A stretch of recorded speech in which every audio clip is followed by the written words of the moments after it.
इनकलाब जिंदाबाद। आज हम जानने वाले हैं भारत के अंदर संघवाद को मजबूत बनाने के उपाय। संघवाद का मैंने बताया था शक्तियों का अलग अलग रूप होता है, जिसमें शक्तियां क्या होती है, विभाजन होती है। भाषाई आधार पर क्या होते हैं, राज्य गठन होते हैं, क्योंकि जो लोकल लैंग्वेज में ही लोग बाग आपको समझ पाते हैं। जैसे हम बात करें कि हमारे देश में इंग्लिश हर व्यक्ति नहीं समझ पाता है। उत्तर प्रदेश हो गया, बिहार हो गया, इसमें कम ही लोग आपका इंग्लिश समझ पाएंगे।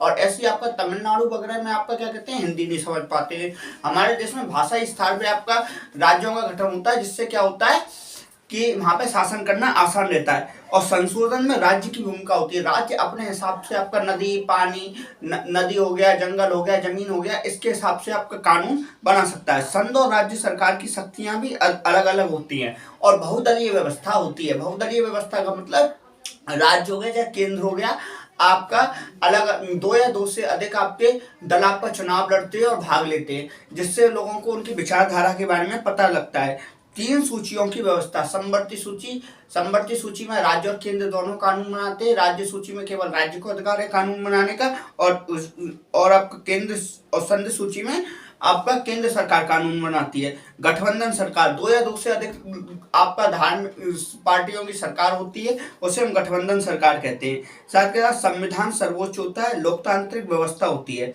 और स्थानीय सरकार को क्या 1974वां और 73वां संविधान संशोधन से स्थानीय सरकार को आपको स्वतंत्र दर्जा आपका दिया गया है।